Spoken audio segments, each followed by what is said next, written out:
Hey, how's it going? It's me again. I'm just back in telling you a little bit what my thoughts are on the last episode of Invincible season 3. So, yeah, what was the episode even called? Let me see. I thought you'd never shut up. Yeah, yeah, that's definitely a good title for it. So, my thoughts. I mean, that was great. That was definitely the best episode of the series. Yeah, I would say the best episode of the series. Amazing. Animation was stellar. The artwork was fantastic. Conquest, man, let me tell you about Conquest. Man, let me tell you about Conquest.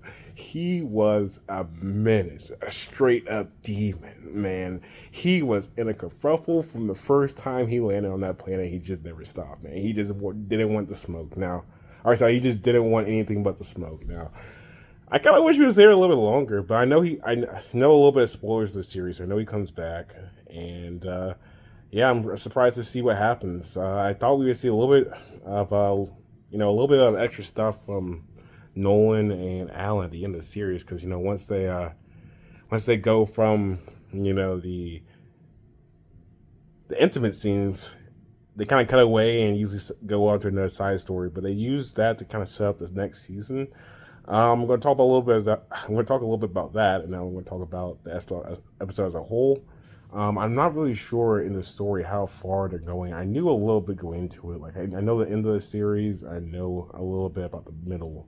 I know about the weird like alternate universe thing that happens too. So, but the show diverges so much from the original comic that I think that they might have some story beats or extra things they add into it because I don't think some of the Damien Dark stuff, spoiler, I'm sorry, that happens. I'm sorry, that happens at the beginning of the series happens in the actual show because I'm sorry, I said that wrong. I don't think the Damien Dark subplot that happens at the beginning of the show actually happens in the comic. I think that was all add in new new show material. So I think I'm not an Invincible like reader. I don't know. I haven't seen the comics. I think they might be setting up for a show only arc with what the post credits saw. So they added a few stuff, added a few things with characters. Um, they set up the Sequids again. They set up some of the reanimated Invincible. So I'm sure that's going to come into play when they have to fight more Viltrumites or stronger opponents. And yeah, the big old BB's back, Balby's. So he's definitely going to be back in the next season, fighting strong. So that's what to look forward to in season 4. Now, for the actual meat and potatoes for episode 8, I keep forgetting what episode number is. It was fantastic. It was a fantastic episode, start to finish. After recap, straight into it, which I just love. Like no dialogue, no exposition. Cut to the straight to the point. No bullshit. Straight to hands, and that was immaculate. The choreography was stellar. A lot of dynamic movements.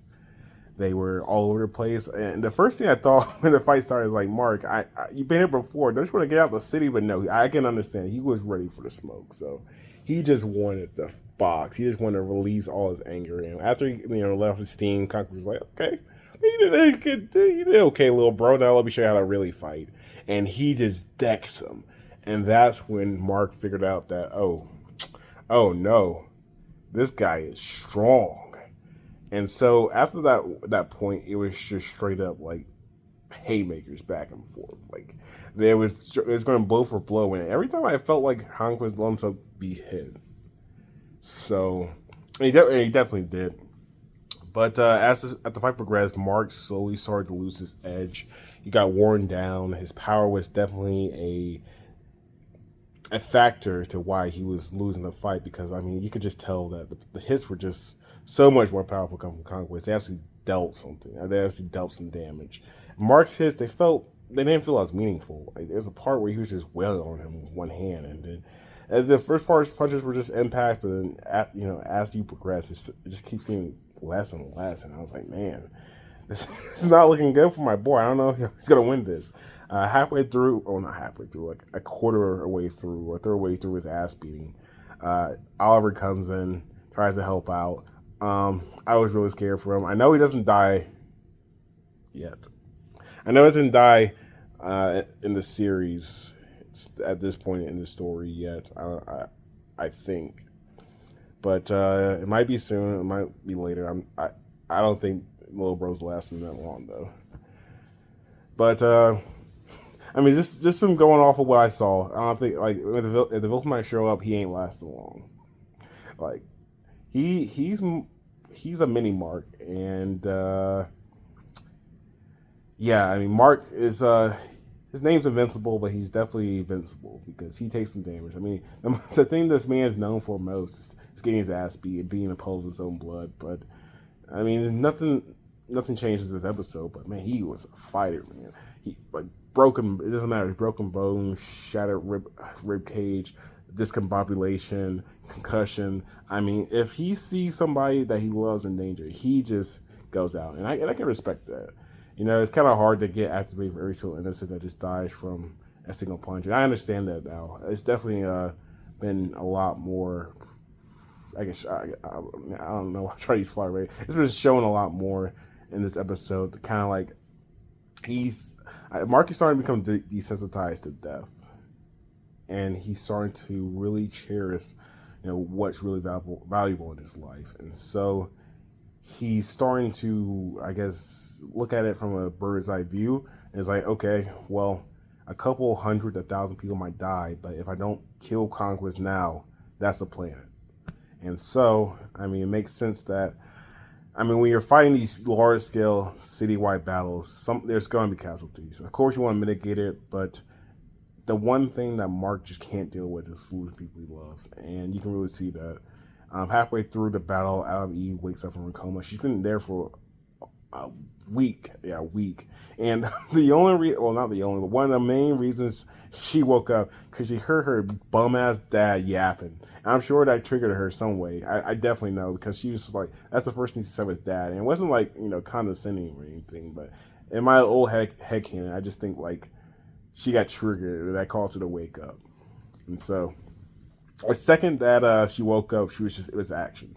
She saw that her boo was in danger, and she went at it. And that's a queen right there. That is a beautiful woman. That's a strong woman, a smart woman, and she is loyal. She's willing to die for you. Fellas, you are a woman that's like that. Cherish her in your life. Treasure her. Lock that down.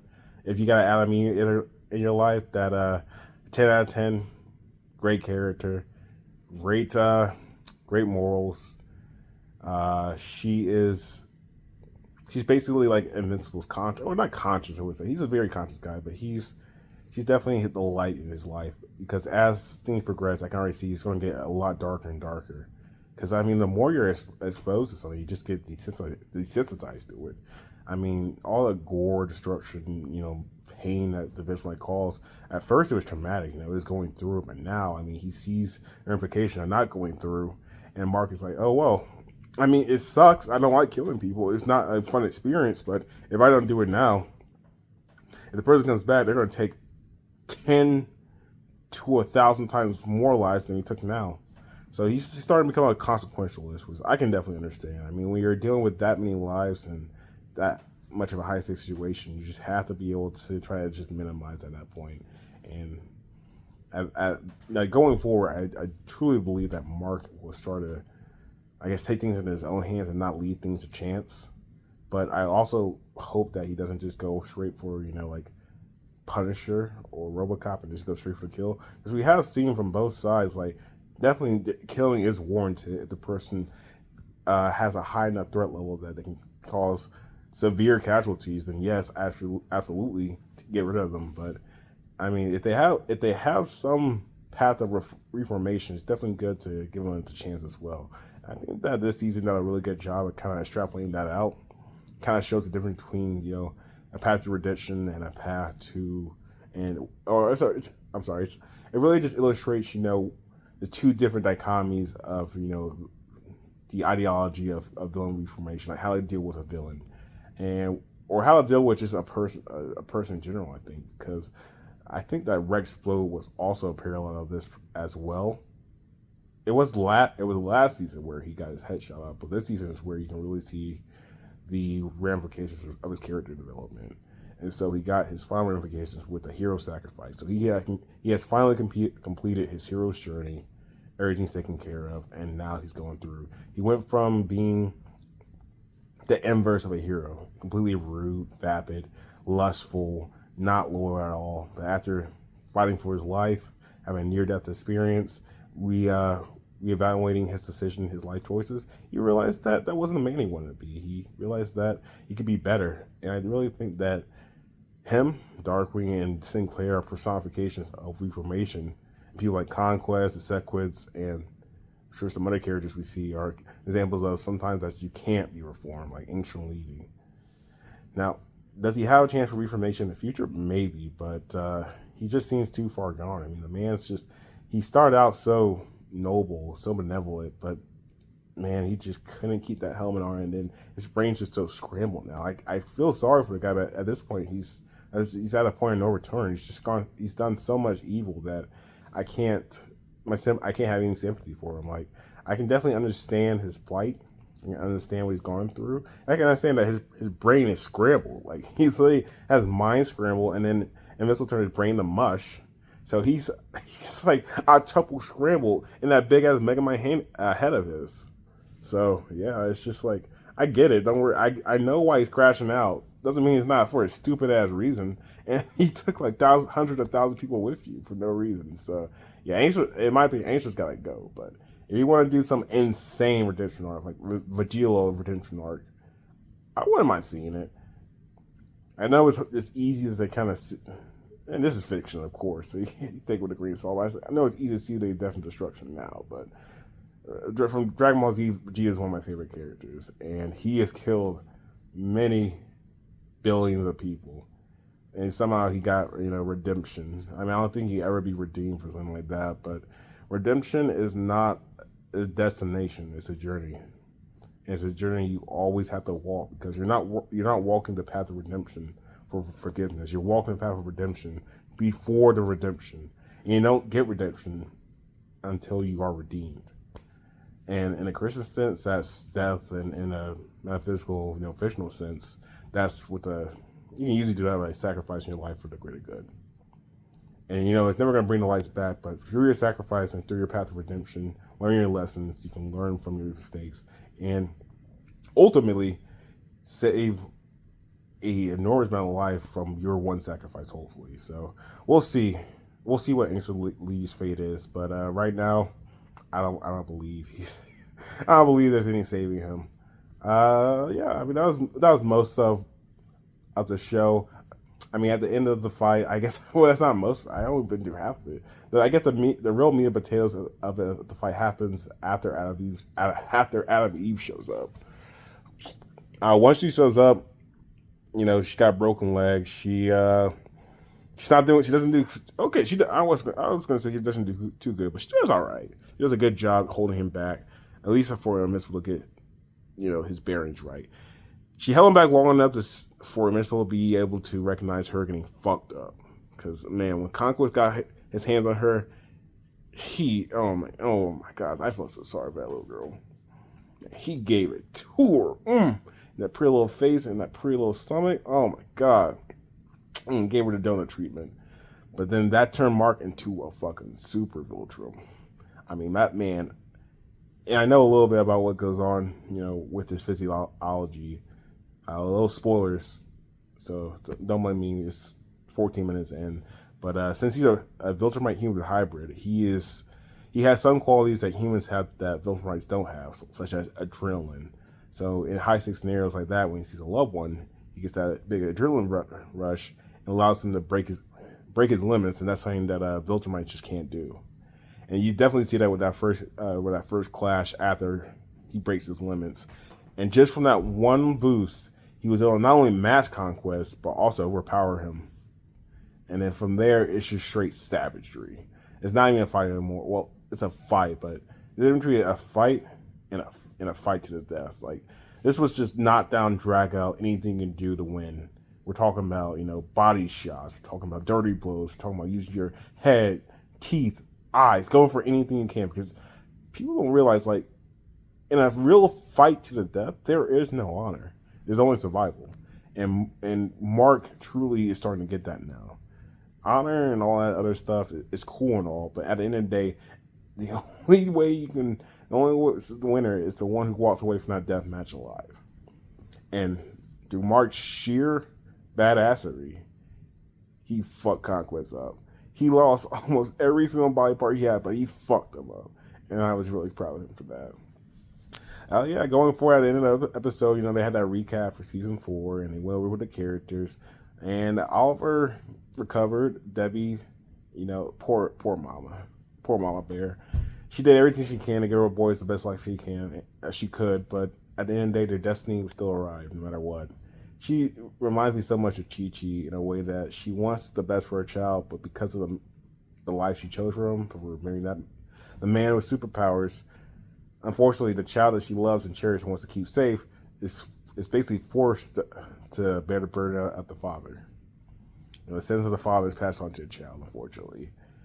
And it's a cycle that's doomed to repeat itself. But Mark, being the real mama's boy he is, which is good, respect your mother, especially if they treat you well. If they don't, then, I'm sorry. I'm so sorry. But especially Mark, he has so much reverence for his mother, and it really shows. And that's what I really love. And you can really tell why this Mark is truly the best Mark, because he has the best mom. I can understand why Paul has so much admiration for her, because Debbie's an amazing woman. She raised 2 amazing boys with good hearts, even one that wasn't even her. It's like, do you understand how much of a good person you have to be to take up a child that you didn't even mother, from a man that just called you a pet? Like, Debbie is a saint. Oh my God, she is such a good woman. And I'm just so happy that she's able to see herself again. So at the end of the series, Invincible had a heart-to-heart with his brother and basically telling him that, he was right about the Maulers, about Angel, everything. And he made a promise: the next time that anyone puts his hands on somebody he loves, is over. You know what? I can understand that. If somebody put their hand on my mom, like Angel, then I would bash his head in too. I totally get it. So Mark, keep it up. Just don't get too trigger happy, all right? Because no matter what, you might be invincible, but doesn't mean you're, I guess, immoral. You still have morals. So I just really hope he just sticks to that. Like, it doesn't have to be super moral. I just hope he doesn't go like, kill first, ask questions later. But yeah, if I had to give this episode a rating, in terms of like Invincible episodes, this is a 10 out of 10. It's, in my opinion, the best episode of the series. If you've never seen Invincible before, please watch it. Please watch it. Oh my God, that show's so good. And season overall, it's definitely 8 or 9 out of 10. I think it's my favorite season. Season 2 was a hot mess. The source material was good, but there's so many issues. Season 1, timeless. It's the first season, but I really think that this season is a cut above the rest, and I highly recommend you guys watch it. So yeah, please check out Invincible on Amazon Prime or any other websites you might be able to watch it on. And I appreciate you. You made it to the end. Do whatever you want. It's going to be uploaded on multiple platforms, but if you made it this far, I just want to say thank you so much. I'm just a guy rambling about things, and please just tell me how you feel about it. What you think about Invincible episode 8? What you think about season 3? And yeah, what are you excited about for the next season and going forward? All right. Well, anyway, I'll talk to you later. Please have a good night. Have a good day, and be safe.